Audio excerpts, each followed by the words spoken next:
रहीम। अस्सलाम वालेकुम नाज़रीन। प्रोग्राम इशूज़ में भलीकार मां आहियां जो मेज़बान इम्तियाज़ अली मस्तोई। नाज़रीन, अॼु ॻाल्हि कंदासीं समूरे सिंध में अमन अमान जी सूरत हाल जी। हर हंधि चोरियूं, धाड़ा, फुर ऐं क़त्ल जूं वारदातूं ॾींहुं ॾिठे जो थियनि पियूं त ॿिए तरफ़ पुलिस जा ऑफिसर हुजनि या सिंध हुकूमत जा नुमाइंदा, उन्हनि जे मुताबिक़ सिंध में अमन अमान जी सूरत हाल बहितर थी आहे, पर ग्राउंड रियलिटीज़ इहा आहिनि त समूरे सिंध में मुख़्तलिफ़ हंधनि ते वाक़िया थियनि पिया। ॾींहुं ॾिठे जो शहरी फुरजनि पिया, क़त्ल थियनि पिया, घरनि में चोरियुनि दौरान मुज़ाहमत ते घर घणी क़त्ल थियनि पिया, पुलिस ते हमला थियनि पिया, न रुगो पके में कचे में पर पके में बि पुलिस ते हमला थी रहिया आहिनि। अॼोके प्रोग्राम में ॻाल्हि ॿोल कंदासीं। कश्मीर में गुज़िरियल ॾींहं में हिकिड़ो वाक़ियो पेश आयो आहे त चोरी दौरान मज़ाहमत ते पुलिस एहलकार जो भाउ क़त्ल थियो आहे।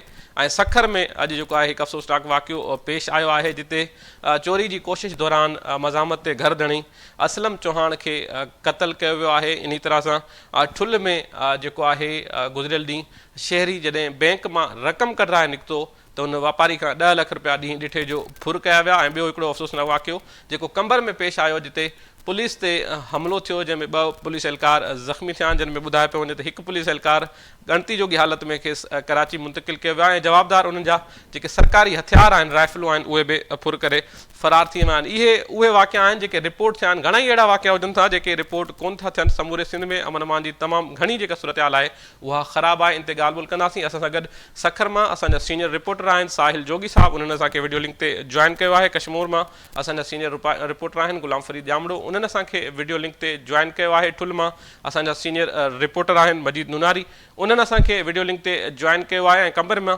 असांजा सीनियर रिपोर्टर आहिनि ज़ुल्फ़कार तुनियो साहब, उन्हनि असांखे जॉइन कयो आहे। तव्हां सभिनी दोस्तनि जी तमामु घणी महिरबानी। साहिल, मां अव्हां खां शुरूआति कंदुसि छो त हीउ ताज़ो वाक़ियो आहे जेको अॼु सुबुह जो ॿुधाए पियो वञे त पेश आयो आहे, जंहिंमें चोर जॾहिं चोरी जी कोशिश लाइ घर में दाख़िल थिया, घर धणी सुजाग थियो त मज़ाहमत ते खेसि क़त्ल कयो वियो आहे। सखर में जेकॾहिं असां ॾिसूं त जेके वारदातूं आहिनि, जीअं ई सियारे में वार थी आहे त तमामु घणियूं वधियूं आहिनि। हिकु तरफ़ पुलिस जूं दावाऊं आहिनि त अमन अमान जी सूरत हाल माज़ी खां बहितर आहे, पर ग्राउंड रियलिटीज़ छा आहिनि? रोज़ अहिड़े क़िस्म जा वाक़िया पेश अचनि था।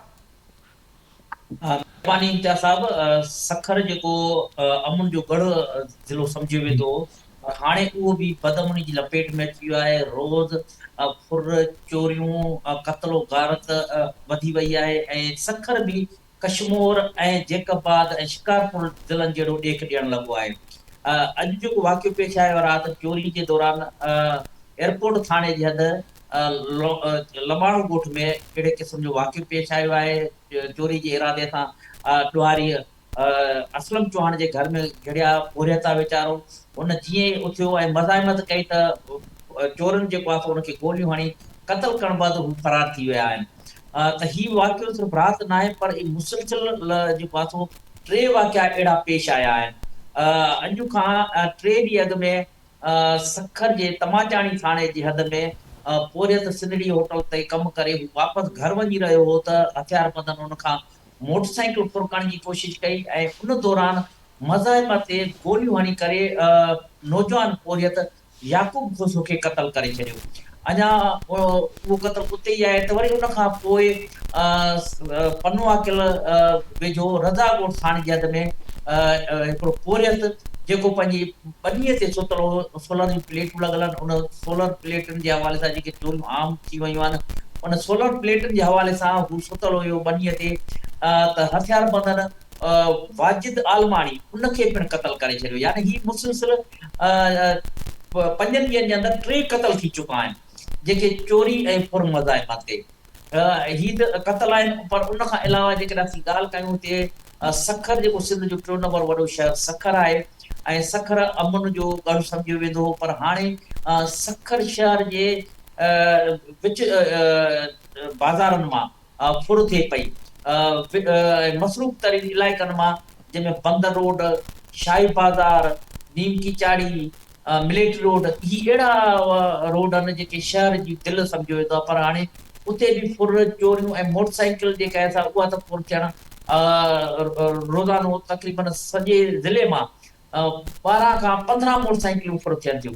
ऐं सालेपट जेको सखर जो इंतिहाई पुरअमन ज़िलो तालको सम्झियो वेंदो, उन तालके जी हालत इहा हुई जो माण्हू मोटरसाइकिलूं ॿाहिरि बीहारे छॾींदा हुया, पर हाणे उहो तालको बि जेको आहे बदमनी जे भर चढ़ी वियो आहे। साले पट जो को रोड रस्तो जेको आहे सो महफ़ूज़ न आहे। ऐं शाम थींदे ई सिॼु लहंदे ई साले पट जा जेके इलाइक़ा आहिनि, शहरी इलाइक़ा हुजनि चाहे ॿाराड़ी वारा इलाइक़ा ऐं रोड रस्ता हुजनि, उहे वीरान थी वञनि। बागड़जी अहिड़ो इलाइक़ो आहे जेको ॾींहं जो बि तव्हांखे वीरान लॻंदो। बागड़जी जो शाम जे टाइम में को बि सखर वासी जेको आहे उहो उते न वञी सघंदो आहे। जेके उतां जे इलाइक़े वासी आहिनि उहे बि पूरो करे शाम थियण खां अॻु में पहुची वेंदा। अफ़सोस सां हिकिड़ो वाक़ियो पेश आयो बागड़जी वेझो कब्रस्तान में लाश दफ़नाइण आयल हुया कलोड़ा बिरादरी जा माण्हू। लाश दफ़नाइण वक़्तु हू लाश दफ़नाए जीअं ई ॿाहिरि जेका दुआ घुरबी आहे, उहे जीअं ॿाहिरि पहुता त कब्रस्तान में उन्हनि खे यरगमाल बणाए करे उन्हनि खां फुर कई वई आहे। ही अहिड़े क़िस्म जा जेके वाक़िया असां अॻे न कॾहिं रिपोर्ट कया आहिनि, न ॿुधा आहिनि, न ॾिठा आहिनि। पर हिन दफ़े जेको आहे सो या हाणे जेको आहे अहिड़े क़िस्म जा वाक़िया पेश अचनि पिया। पुलिस जहिड़े नमूने तव्हां बि चयो, हाणे आई जी सिंध जेको नओं आई जी सिंध आहे, उहो पिणु हिते आयल हुयो। पर उन दौरान ई सखर जहिड़े शहर में जेके आहिनि उहे फुर जा वाक़िया पेश आया। पुलिस जेका आहे मुकमिल तरीक़े सां कंट्रोल करण में नाकाम वई आहे। सिर्फ़ु फुर जा वाक़िया ई न, चोरियुनि जा वाक़िया ई न, पर सखर जहिड़े शहर में जेके वापारी आहिनि उन्हनि खे भते जी पर्चियूं मिलनि थियूं। भते जी पर्चियूं न मिलण ते उन्हनि खे गोलियूं हणी क़तल कयो वञे थो या उन्हनि खे ज़ख़्मी कयो वञे थो। सखर जो हिकिड़ो नाले वारो डॉक्टर आहे, उनजे मथां उनखे भते जी पर्चियूं मोकिलियूं वयूं। भतो न ॾियण तां उनजे मथां हमलो कयो वियो। फायरिंग में डॉक्टर ज़ख़्मी थियो ऐं उनजो जेको ड्राइवर आहे उहो क़तल थी वियो। हाणे अहिड़े क़िस्म जा अफ़सोसनाक वाक़िया, ऐं जेकॾहिं सिंध हुकूमत हुजे या सिंध पुलिस हुजे, उहा चवे त सभु कुझु बहितर आहे त पोइ त उन ते अफ़सोस ई करे सघिजे थो। पर सच इहो आहे त पोइ ते जेको आहे उहो मोटरसाइकिल ई उनजो असाथो हूंदो आहे, मोबाइल उनजी असाथो हूंदो आहे। उहे पोरियत वीचारा जेके मज़दूरी साॻे परे वेंदा आहिनि ऐं उहे राति जो वापसि ईंदा आहिनि। सुबुह जो अलॻि उन्हनि खां फुर थिए थी, शाम जो वापसि अचनि था त उन्हनि खे फुर थिए थी, फुर मज़ाइम ते पूरी तक क़तल कयो वञे थो। ईअं घर जे ॿाहिरां जेकॾहिं शहरनि में मोटरसाइकिलियूं बीठियूं आहिनि त उते उहे चोरियूं थी वञनि थियूं ऐं उन CCTV फुटेजिस अची वञनि था। CCTV फुटेजिस अचण बावजूदि अॼु ॾींहं ताईं हिकु बि असां अहिड़ो कोन न आहे ॾिठो जेको पुलिस गिरफ़्तार कयो हुजे। ऐं कॾहिं बि असां इहो न ॾिठो आहे जेकॾहिं को आम ग़रीब माण्हू मोटरसाइकिल ते अचे थो वञे थो, उनखां मोटरसाइकिल जा कागज़ घुरिया वञनि था, कागज़ ऐं उन्हनि मोटरसाइकिल वारे खां ड्राइविंग लाइसेंस घुरियो वञे थो, उन खां शनाख्ती कार्ड घुरियो वञे थो। जेके नथा ॾियनि त उन्हनि खां ॿ टे रुपया ख़र्ची वठी करे उन्हनि छॾनि था, यानी हर वक़्तु तंग था कनि। पर ॾोहारी कीअं अचनि था, विच शहर मां कीअं फुर करे हलियो वञनि था, त इहो बि पुलिस जी कारकर्दगी ते वॾो सवाल आहे। इन में शक ऐं शुबा ज़ाहिर थियनि था त किथे पुलिस ई ते सभु कुझु न पई कराए, किथे पुलिस ई ते न सभु कुझु उन शहर में मुल्क न आहे। त एॾा सारा शहर आहे हिते जेकॾहिं वापारियुनि खे भते जूं पर्चियूं मिलनि, उहे धाड़ियल उन्हनि पर्चियुनि ते जेको आहे सो खून हणी करे, रत हणी करे उहे पर्चियूं मोकिलिनि, उन्हनि पर्चियुनि में गोलियूं विझी करे मोकिलिनि ऐं उहो पुलिस खे सॼी ख़बर आहे। पर अफ़सोस सां चवणो थो पए त पुलिस ख़ामोश तमाशाई बणियल आहे। बागड़जी बिल्कुलु ईअं आहे, में बिल्कुलु साहिल, पुलिस रुगो ख़ामोश तमाशाई आहे। दावनि जी हद ताईं उन्हनि जा जेके दावा आहिनि त अमन अमान जी सूरत हाल बहितर थी आहे। कश्मीर जी तरफ़ वेंदासीं। ग़ुलाम फरीद, छा सूरत हाल आहे? ही हिकु अफ़सोसनाक वाक़ियो जेको रिपोर्ट थियो त पुलिस एहलकार जे घर में चोरी जी कोशिशि कई वई मज़ामत ते, ऐं उनजो जेको भाउ आहे उहो क़तल थियो। उनखां अॻु में पुलिस एहलकार जो पुटु ऐं पोटो क़तल थिया हुआ। कश्मीर ज़िले में ओवरऑल मजमूई तौर ते अमन अमान जी सूरत हाल कीअं आहे, हिन वाक़े जे बारे में बि तफ़सीली ॿुधाइजो, ऐं उन सां गॾोगॾु कश्मीर ज़िले जी जेका अमन अमान जी सूरत हाल आहे उनजे बारे में बि असांजे नाज़रीन खे आगाह कयो। तव्हांजी महिरबानी। मां तव्हांखे ॿुधाईंदो आहियां त कश्मीर पुलिस कश्मीर में ज़िले में बदमनी ते ज़ाब्तो आणण में बिल्कुलु तौर नाकाम थी वई। त कश्मीर शहर थोरे कश्मीर ज़िले जे भरपासे इलाइक़नि में ॾींहुं ॾिठे जो थोरे राति जो हथियारबंद हथियारनि जे ज़ोर ते दिलेरी सां दाख़िल थी फुरूं चोरियूं करे आसानी सां फ़रार थी वञनि था। जंहिं त कश्मीर पुलिस कख वञे ॿीणो बि नथी करे, न ही कश्मीर पुलिस जवाबदारनि खिलाफ़ का अमली कार्रवाई करे सघे थी। जंहिंसां हिकु ॾींहुं अॻु कश्मीर वेझो पुलिस चेकपोस्ट आहे RD 45 वटि, उन वेझो ई जेको आहे ॻोठ आहे ग़ुलाम खुसरो जेको कश्मीर थाणे ते ASI ड्यूटी कंदो आहे, ऐं हुनजे ई घर में हथियारबंद दाख़िल थी चौपायो माल चोरी करण जी कोशिश कई, जॾहिं त घर धणी ऐं न्याणियूं जेके सुजाग थी पियूं, जॾहिं त घर धणी ऐं न्याणियुनि जी मज़ामत करण ते हथियारबंदनि पारां घर धणी जेको हुयो ख़ालिद दाद खोसो जेको ASI जो भाउ हुयो, उनखे भी गोलियुनि जो खाज बणे क़तल करे छॾियो, जंहिं त ॿिनि न्याणियुनि समेत मुंहिंजो जेको पुटु हुयो हुनखे बि ज़ख़्मी करण खां पोइ हथियारबंद आसानी सां फरार थी विया। जॾहिं त कश्मीर पुलिस पंहिंजे कटे भाई जी मालिकी बि कान कई, न ई उनजे भाउ जे क़तल में जेका मुलज़िम जवाबदार हुया उन्हनि जवाबदारनि खे गिरफ़्तार करे सघी, न ई उन्हनि ख़िलाफ़ कंहिं बि क़िस्म जी का असांखे कार्रवाई नज़र में। जॾहिं त कुझु महीना अॻु बख्शापुर थाणे ते मुक़ररु SHO सिकंदर पंवर जे पुट अली हसन ऐं उनजे पोटे जेको आहे मुज़म्मिल खे बेदर्दी सां हथियारबंदनि क़तल करे छॾियो। हिन वक़्त ताईं जेका जवाबदार आहिनि उहे कश्मीर पुलिस उन्हनि जवाबदारनि खे गिरफ़्तार कान करे सघी आहे। जॾहिं त उन्हनि खां अलावा मां तव्हांखे ॿुधाईंदो वञा त हिकु ॿिनि महीननि अंदरि कश्मीर ऐं कश्मीर जे भरपासे इलाइक़नि में जेका फुरनि जो वारदातूं थियूं आहिनि उहे तक़रीबन 1 करोड़ खां प्लस में थियूं आहिनि।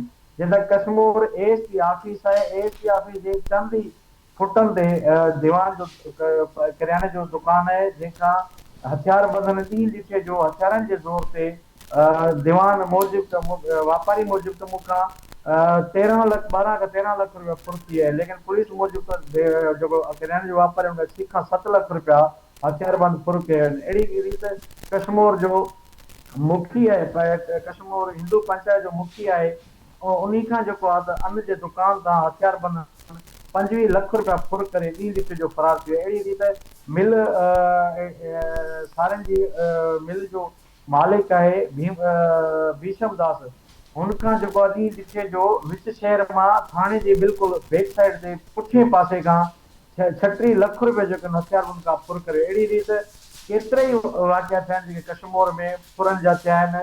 ऐं उन खां अलावा जेका कश्मीर ज़िला या थोरे कश्मीर शहर थोरे कश्मीर जा जेका भरपासे जा ॻोठ आहिनि उते उहो ॾींहुं ख़ाली न जीअं उहा राति ख़ाली न जीअं राति हथियारबंद दाख़िल नथा थियनि ऐं उतां चौपाया माल चोरी नथा कनि। जॾहिं त चौपाया माल चोरी करे अगरि भाॻियो जागे थो, भाॻियो मज़ामत करे थो त भाॻे खे हथियारबंद सदी ज़ख़्मी करे फरार थी वञनि था ऐं उन्हनि भाॻिया ग़रीब इस्पताल पहुचंदा त इस्पताल जो अमलो ई मौजूदु न हूंदो ऐं तड़पी करे या तो रहीमयार उन्हनि खे मुंतकिल कयो वेंदो आहे या त उन्हनि खे सखर इस्पताल मुंतकिल कयो आहे। कश्मीर में जेको बेचैनी आहे कश्मीर शहर वासी थोरे भरपासे इलाइक़नि जे रहवासियुनि जी उहा इंतिहाई संगीन आहे। उन खां अलावा कश्मीर में जेका मोटरसाइकिल जी फुर आहे हू त आसान आहे, रोज़ जे बुनियाद ते केतिरा ई मोटरसाइकिल हथियारबंदनि या त फुर करे वञनि था या त चाबी चोर जेका चाबी जे ज़रिए सां मोटरसाइकिल काहे करे फरार थी वञनि था। हिन वक़्त ताईं कश्मीर पुलिस कंहिं बि माण्हू खे न ई मोटरसाइकिल रिकवर कयो आहे, न ई उन्हनि जा जेका चोर आहिनि उन्हनि खे हू गिरफ़्तार करे सघिया आहिनि।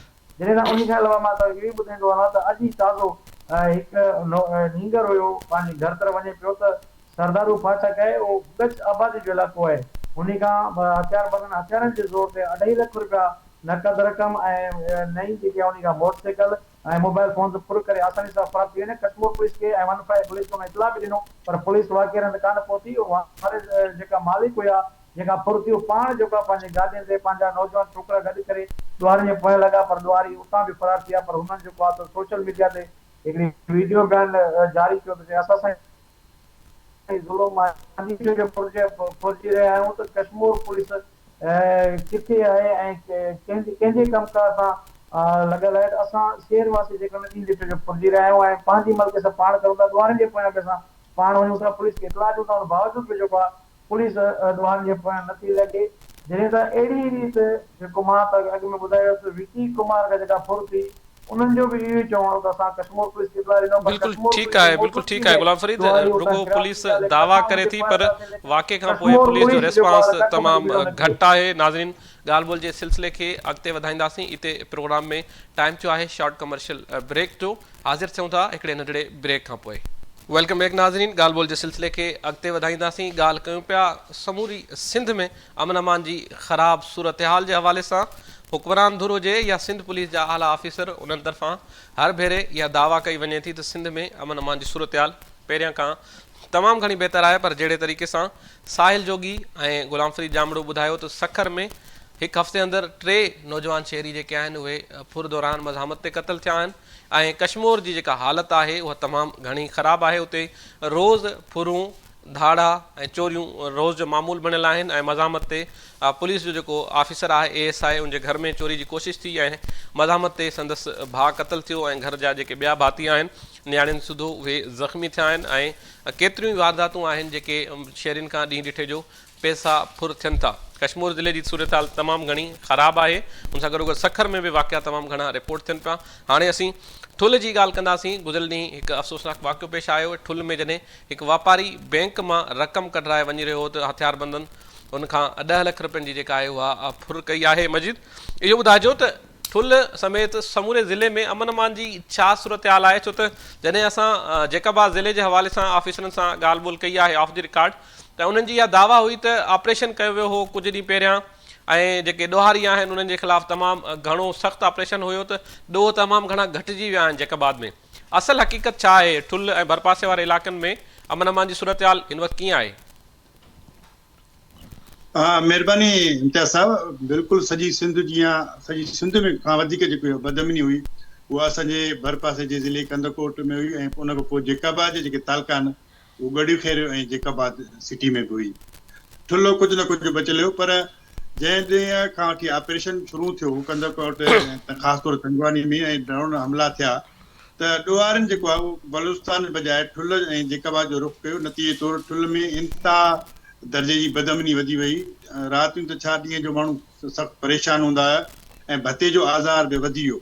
नतीजे तौरु ठुल जा जेके शहरी पवरमन हुआ उहे तमामु घणा परेशान थी विया ऐं भते जे न ॾियण ते जंहिं थोरी घणी मज़ामत कई। ठुल मज़ामत वारनि जो शहर रहियो आहे त हुननि जे दुकाननि ते हुननि जे घरनि ते फायरिंग कई वई। नतीजे तौर ते मजबूरन हुननि लिकी छिपी करे उन्हनि खे भतो बि ॾिनो आहे, इहे इतला बि आहिनि, पर पुलिस उन हवाले सां के ख़ासि क़दम न खणी सघी। नतीजे तौर ते बदअमनी जेको आहे उहा पंहिंजे उरूज ते हुई। कुझु टाइम वठी जेकॾहिं इहे जेके धाड़ेल हुया उनखे सिलेंडर कयो वियो, पर उन मां बि ज़िले जैकाबाद या ठुल जा के बि नामी गिरामी ॾोहारी पेश न थिया। नतीजे तौर ते बदअमनी कुझु टाइम त झकी थी, पर साॻियो ई जेको आहे भरते वारो बि सिस्टम या फुर वारा वाक़िया उहे ठुल में या भरपास जे इलाइक़नि में हलंदा पिया अचनि। ठुल सब डिवीज़न तक़रीबन तमामु वॾी सब डिवीज़न आहे। हिन 2 पुलिस सब डिवीज़न आहिनि, 8 खां 9 थाणा आहिनि, पर B सेक्शन असांजो जेको जोंगल वारो पासो आहे ॻोठ में उन खां ऐं बाऊखोस वारे ऐं ठुल सिटी में क्राइम तमामु इंतिहा दर्जे जो।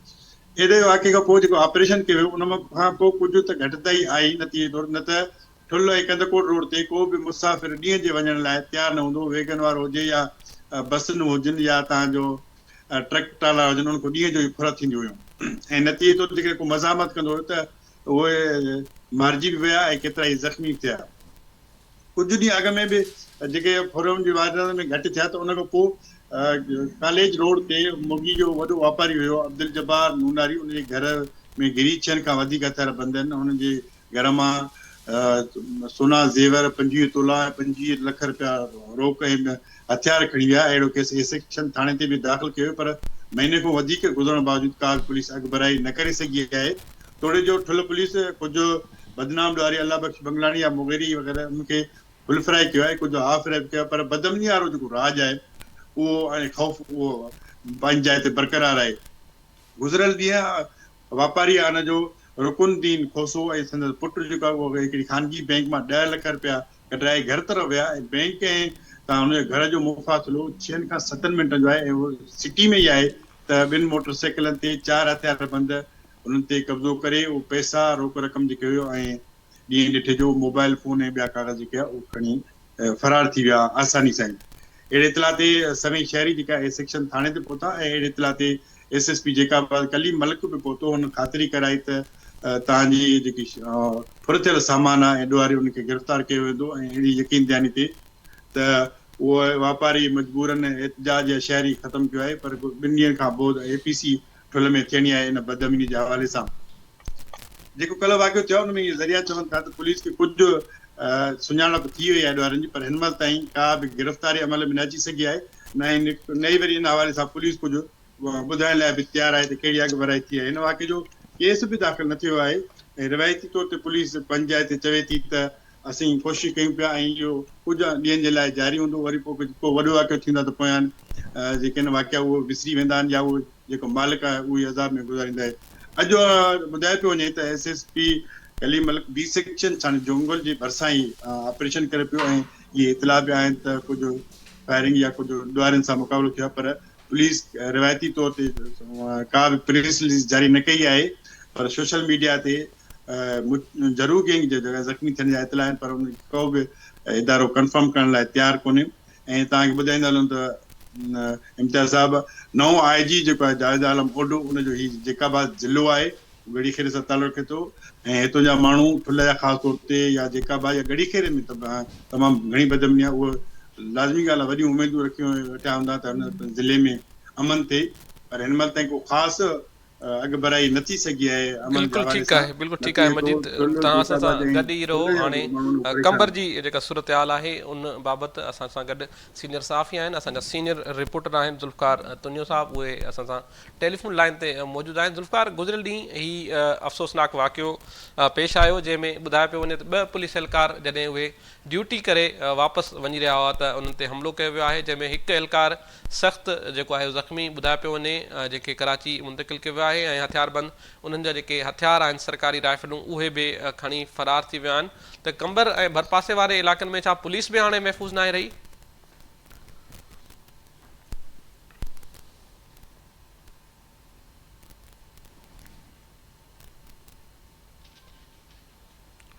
कोशिशि कंदासीं ज़ुल्फ़कार तुनियो सां हिकु भेरो ॿीहर राब्तो जेको आहे उहो बहाल कयूं। कंबर ज़िले में इहा शइ रिपोर्ट थी आहे त गुज़िरियल ॾींहुं पुलिस ते हमिलो थियो आहे, जंहिंमें 2 पुलिस एहलकार ज़ख़्मी थिया आहिनि, जिन मां हिकु जी हालति ॻणती जोगी ॿुधायो पियो वञे, जंहिंखे कराची मुंतक़िल कयो वियो आहे। जवाबदार सरकारी राइफलूं जेके आहिनि उहे बि खणी फ़रार थिया आहिनि। इन हवाले सां ज़ुल्फ़कार सां हिकु दफ़ो ॿीहर असांजो राब्तो बहाल थियो आहे। ज़ुल्फ़कार, जेकॾहिं अवां ॿुधी सघो पिया त कंबर ऐं भरपासे वारे इलाइक़े में अमन अमान जी सूरत हाल जे बारे में असांजे नाज़रीन खे आगाह कजो।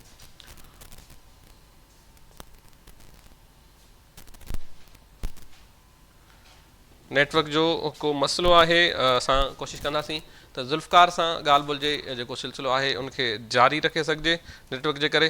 साहिल, मां तव्हांजी तरफ़ हिकु भेरो ॿीहर अचणु चाहींदुसि। हीअ त अमन अमान जी सूरत हाल आहे, जेके मसइला आहिनि जेके ॾोह थियनि पिया, पर हिकिड़ो ॿियो अहम मसइलो जेको गुज़िरियल ॾींहं खां वठी काफ़ी दोस्तनि सिंध जे मुख़्तलिफ़ इलाइक़नि मां मूंसां राब्तो करे ॿुधायो आहे त वाक़ियो त थी वञे थो, पर उनखां पोइ जेका FIR कटाइण आहे उहो हिकिड़ी वॾी जदोजहद आहे, जेको हर शहरी जो बुनियादी हक़ आहे। जेकॾहिं को वाक़ियो थिए थो, नंढो हुजे या वॾो, त पुलिस खे इहे हिदायतूं हूंदियूं आहिनि त फौरी तौर ते उन वाक़िए जो केस दाख़िल करे। पर शहरियुनि जेका ॻाल्हि मूंसां कई आहे, जेके शिकायतूं असां ताईं पहुचनि पियूं KTN न्यूज़ जी टीम ताईं, त 3 ॾींहंनि ताईं FIR नथी थिए जेसि ताईं तर जो वॾेरो या को सीनियर ऑफिसर उन ताईं जेकॾहिं का सिफ़ारिश हुजे त उनखां पोइ जेको थाणे जो SHO हुजे थो उहो उन मुद्दनि सां मिले थो ऐं का FIR थिए थी। FIR कटाइण बि हिकु वॾी जदोजहद वारो मरहलो जेको आहे हाणे सिंध पुलिस में थी वियो आहे। त अव्हां वटि इन हवाले सां छा इतला आहिनि?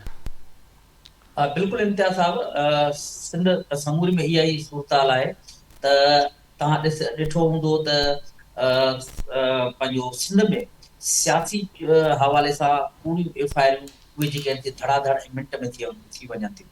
कंहिं भोतार जे चवण ते उहे जेके FIR आहिनि उहे थी वञनि थियूं ऐं FIR जे ज़रिए मुखालिफ़नि खे हिसाइण वारो जेको आहे सिलसिलो उहो सिंध में तमामु घणो ॾिठो वञे थो। तव्हां ॾिठो हूंदो त तमामु वॾनि नालनि ते बि जॾहिं सियासी मुखालिफ़तूं आयूं त उन जे ख़िलाफ़ बि जेके FIR थियूं। जतोई बिरादरनि ते बकरी चोरी, मोटरसाइकिल चोरी जहिड़ियूं बि FIR असां ॾिठियूं। पर जेकॾहिं ॾिसिजे त को माण्हू फुरिजी वञे थो, लुटिजी वञे थो, उन जूं FIR असां थींदे नथा ॾिसूं। जेके सखर जी मूं ॻाल्हि कई त 5 ॾींहंनि में 3 ॼणा क़तल थी विया आहिनि फुर मज़ाइम ते, चोरियुनि मज़ाइम ते, त अॼु ॾींहं ताईं 3 क़तलनि जी अञा ताईं FIR दाख़िल न आहे थी। हिकु बि जवाबदार गिरफ़्तार न थी सघियो आहे। ही क़तल जी FIR उहा न थी आहे। जेके मोटरसाइकिलूं फुरिजनि थियूं उन्हनि जी जेका FIR उहा कोन थी थिए। अॼु खां तक़रीबन महीनो अॻु हिकिड़े नौजवान वकील खे फुर मज़ाइम ते एयरपोर्ट थाणे जी हद में क़तल कयो वियो ऐं एयरपोर्ट थाणो जेको कचे पके जे दंग ते आहे, हिते क़तल, फुर, चोरियूं रोज़ जो मामूल बणियल आहे। ऐं वॾी ॻाल्हि आहे त हिते एयरपोर्ट थाणे जी हद में समाजी बुराइयूं बि उरूज ते आहिनि। पर असां इहो ॾिठो आहे त सखर में जेके समाजी बुरायूं उहे उरूज ते, बदअमनी उरूज ते, पर अॼु ॾींहं ताईं उहे जवाबदार गिरफ़्तार नथा थियनि। जेके एसी शोज़ आहिनि उहे उन्हनि थाणनि ते मुक़ररु आहिनि, जेके सालनि खां वेठा आहिनि, उन्हनि खे को जेको आहे सो नथो चोरे सघे, उहे कंहिं वॾी पोज़ीशन जी सिफारिश ते वेठल आहिनि। ऐं ॿी ॻाल्हि इहा आहे त जेका FIR थिए थी इहो सचो आहे त जेकॾहिं को भोतार हुजे या डायरेक्ट SSP सां जंहिंजो वास्तो हुजे पोइ FIR थिए थी, बाक़ी FIR कोन थियूं थियनि। हाणे हर आम माण्हू जो पुलिस ताईं कंहिं भोतार ताईं कंहिं सियासी माण्हू या MNA MPS ताईं त वास्तो न हूंदो नी। सो चवण जो मक़सदु इहो आहे त जेके सचियूं FIR आहिनि उहे कोन थियूं थियनि, बाक़ी जेकॾहिं कूड़ियूं FIR कंहिंखे हिसाइण वारियूं FIR मुखालफ़नि जे ख़िलाफ़ FIR जेके दाख़िल कयूं वञनि बिल्कुलु थियूं, ठीकु आहे उहे साहिल, FIR उहे जल्द थी उहे वञनि उहे थियूं। इहा हक़ीक़त आहे, इन खां को इनकार नथो करे सघिजे त पुलिस सियासी विंगार वहे पई। ख़ासि करे हाणे त इहो तासुर आम थी वियो आहे त जॾहिं बि कंहिं भोतार सां कंहिं आम माण्हू जी का ॾंधचक थिए थी, का कंहिं ॻाल्हि ते का बहस थिए थो, त उनखां पोइ हुननि नौजवाननि ते पुलिस जेको आहे वंगार वेंदे FIR करे थी। अहिड़ा खोड़ सारा वाक़िया रिपोर्ट थिया आहिनि। असां सां ज़ुल्फ़कार तुनियो हिकु भेरो ॿीहर लाइन ते मौजूदु आहे। ज़ुल्फ़कार, कंबर ऐं भरपासे वारे इलाइक़े में अमन अमान जी छा सूरत हाल आहे, उन जे बारे में ॿुधाइजो। ऐं गुज़िरियल राति जेको वाक़ियो पेश आयो जंहिंमें पुलिस एहलकार ज़ख़्मी थिया आहिनि, उन हवाले सां बि अपडेट ॾिजो त पुलिस एहलकारनि जी हाणे जेका तबियत आहे उहा कीअं आहे। जी इम्तियाज़ साहब, कंबर शहजाद कोट ज़िले जी में जेका अमन अमान जी मजमूई जेका सूरत हाल आहे या इंतिहाई अबतर आहे। क़त्ल, चोरियूं, फुरूं, धाड़ा जेको आहिनि इहे रोज़ जो मामूल बणिजी विया आहिनि। कंबर जे ड्रिगव जेको थाणो आहे उनजी हद में गुज़िरियल ॾींहुं जेको आहे हिकिड़ो अफ़सोसनाक वाक़ियो पेश आयो। पुलिस पिकेट खां जेको आहे ड्यूटी करे वापसि जेके मोटंदड़ अहलकार हुया, उन अहलकारनि मथां ॾुहारी जेके हुया जवाबदार, उन्हनि अंदाज़नि फायरिंग करे ॾिनी, जंहिंजे नतीजे में ॿ अहलकार जेके आहिनि अमजद झत्याल ऐं अली हसन बबर इहे सख़्तु ज़ख़्मी थी पिया। ऐं वाक़े खां पोइ जेके जवाबदार आहिनि उन्हनि खां जेको आहे हिकिड़ी सरकारी जेका राइफल आहे उहा राइफल बि खणी जेके आहिनि फरार थी विया। ज़ख़्मी अहलकार जेके आहिनि उन्हनि खे लारकानो इस्पताल मुंतक़िल कयो वियो, जितां हिकिड़े जी जेका हालत जेका आहे ॻणती जोगी हुजण जे करे केस कराची मुंतक़िल कयो वियो आहे। हाणे हिन वाक़े खां पोइ त जेका पुलिस आहे उहा मुख़्तलिफ़ जेके ॻोठ आहिनि, इलाइक़ा आहिनि, उन्हनि ते छापा हया आहिनि ऐं केतिरा ई शक जे जेके बुनियाद ते आहिनि माण्हू गिरफ़्तार कया आहिनि, माण्हू जो माल मारे ढक हवाले कयो वियो आहे। पर हिन वक़्त ताईं जेका पुलिस आहे या असुल जेके जवाबदार आहिनि उन्हनि ताईं खे गिरफ़्तार करण में नाकाम साबित थी आहे।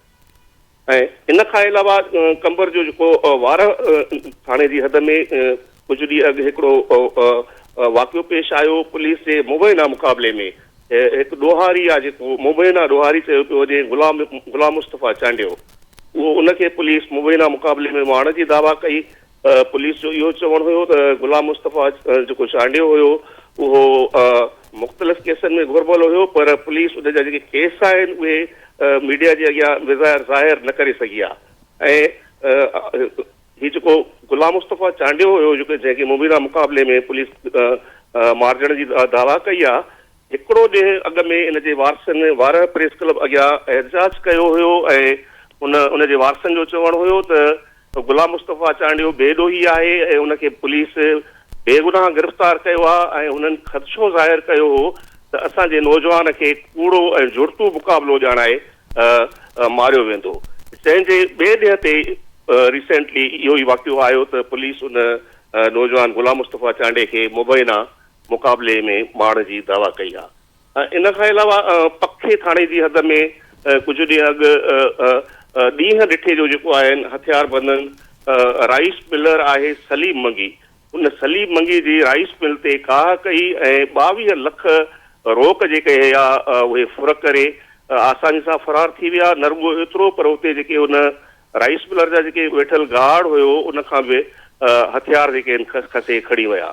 इन वाक़े खे इलाही ॾींहं गुज़री विया आहिनि पर पुलिस जवाबदारनि जी गिरफ़्तारी जे लाइ कख भनी बीणो न कयो आहे। हिन वक़्त ताईं को बि जेको आहे जवाबदार गिरफ़्तार न थी सघियो आहे। ठीक है, तमाम घणी मेहरबानी ज़ुल्फ़कार तुन्यो साहब कमर मां असांखे उन्हनि तफ़सीलन अमन अमान जी सूरत हाल जे बारे में आगाह कयो। साहिल जोगी साहब तव्हांजी तमामु घणी मेहरबानी। गुलाम फरीद जामलो साहब तव्हांजी बि तमामु घणी मेहरबानी ऐं मजीद दुनारी साहब तव्हांजी बि तमामु घणी मेहरबानी। नाज़रीन, अव्हां असांजे सीनियर रिपोर्टरनि जी ॻाल्हि ॿोल ॿुधी। सूरत हाल इहा आहे त हर शहर में, हर ॻोठ में, हर थाणे जी हद में रोज़ जी बुनियाद ते फुर, धाड़ा, क़तल जूं जेके वारदातूं आहिनि उहे थी रहियूं आहिनि। उन जे बावजूदि पुलिस ऑफिसर हुजनि या सिंध हुकूमत जा चूंडियल नुमाइंदा, उन्हनि जे बक़ौल त अमन अमान जी सूरत हाल बहितर थी रही आहे, पर बहितरी जी का बि शइ नज़र न पई अचे। रोज़ जी बुनियाद ते जेके इहे वारदातूं आहिनि उन्हनि में वाध थिए पई। सखर जहिड़े सिंध जे 3 नंबर वॾे शहर में हिकु हफ़्ते अंदरि 3 नौजवाननि जो पुरमज़ामत ते क़तल थियणु सिंध पुलिस ऐं सखर पुलिस जी कारकर्दगी ते हिकु वॾो सवाल आहे। अॼोके प्रोग्राम में एतिरो ई।